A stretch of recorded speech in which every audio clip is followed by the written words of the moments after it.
Today's video from Sharp Help, we're taking a look at how to program a percentage surcharge for credit or debit card payments on the Sharp XE-A range of registers.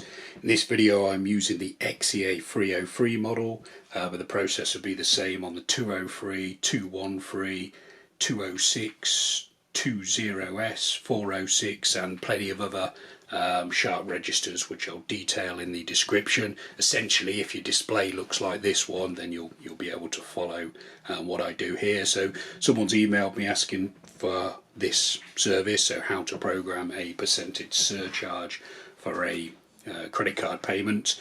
It's really simple to do. You basically utilize one of the default buttons on the keyboard, %1 or %2, which are designed primarily as discount buttons but can be programmed to be preset surcharges. So I'll show you how to do it and then explain a little bit about how it works. All you need to do this is the metal key marked MA, and you need to turn it round to the PGM position till the display reads PGM 0.00. You then press the button you wish to be your credit card surcharge button. I'm going to use %2. You press it once, it comes up and says %2 programming, and then enter 00 key. So we press the 00 key here, and then we get the option to enter text. So this is a description for the button, so we're changing it from %2. So this will affect how it appears on the display and also on the receipt. So all you do is type in your description using the buttons on the keyboard. Each one has a letter assigned to it, so I'm just going to quickly do surcharge. If you've got keycaps on yours so you can no longer see the letters, you can either just pause the video and see where all the buttons are, where all the descriptions are, or probably better if you download the manual from sharphelp.co.uk, and there's a character chart showing you where all the buttons are. But also, if you want to put punctuation into your description, you'll need the manual as well. Once you're happy with your description, press the subtotal button.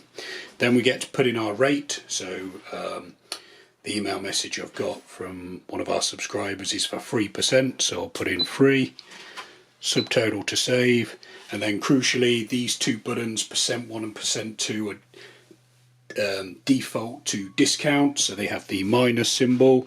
All you do is to change it to a surcharge is press the 00 button once and you get the positive sign appear. So then subtotal to save, and then we've got entry for item disable, yes. So this is if you'd want to give the discount or surcharge on a specific item.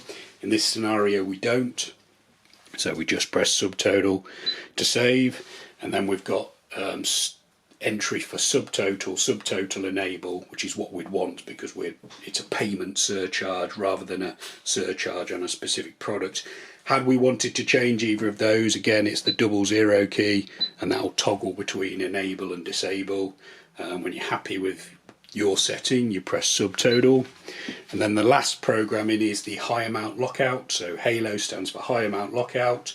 It's sensible to use this because it stops a cashier putting on a 10% surcharge. At the moment we can, if we left this at 100, the percentage would be totally open, so we could put on whatever surcharge we wanted.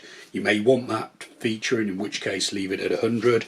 I don't want that feature, so I'm going to put 3 because that's the maximum amount I want to charge, and then subtotal, and then when it says enter TLNS key, in the UK all the Sharps, the buttons are called TLNS, the cash button, which stands for total no sale. North American models will say CA8NS, but effectively when you're in the programming it's like the enter or confirm button. When the programming's finished you get a little printout confirming what you've done, so we can see surcharge 3%, and that bit there is the high amount lockout, so we've set it to 3. So if we now turn the key back round to the reg mode, pop in a sale, we'll do a couple of different transactions to show you how it works.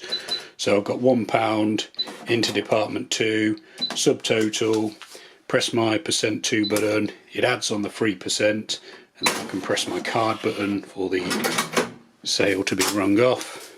So we can see there £1, surcharge 3%, which equates to 3p. Probably look better on a higher value. But anyway, you can see then also that it inherits the tax properties of the department, which may be problematic. So this is one of the limitations of the machine. You can't program the surcharge to have a specific tax rate. It'll basically inherit the tax rate of whatever department you've sold, so that could cause you a problem. Let's say if you're ringing a sale through a non-VAT department, it works exactly the same. So I've got books department which has no VAT on it, or no tax on it, so the surcharge, there's no tax split on there, so that may be something you need to research or discuss with your accountant. It looks better if we do a £10 sale, so if we do £10 through our groceries department, subtotal %2, we get the surcharge. That's basically how it works on this level of machine. It's really easy to set up, but obviously there are implications for your tax reporting potentially. I mean, that's only a problem if you're running tax through the machine. You may do it all manually later on, and in which case you can tally up your surcharges, and if all your departments are taxable as well, it wouldn't be a problem. But something to bear in mind. And again, when you do your end of day report or your flash reading, it'll be on there. So there you go. If you're looking, when you do your reports, the description will also appear on there. So we've got our surcharge, total of 3, and the amount. So it's all there for the reporting. It's then just bear in mind that the tax for it has been inherited from whatever department you sold through. Okay, I hope that video has been helpful. We've got plenty more videos showing you how to get the best out of the XE-A303 and plenty of other sharp cash registers. Some of those videos will be appearing on screen now, so feel free to check them out. You can also subscribe to this YouTube channel or visit sharphelp.co.uk for more. Thanks for watching.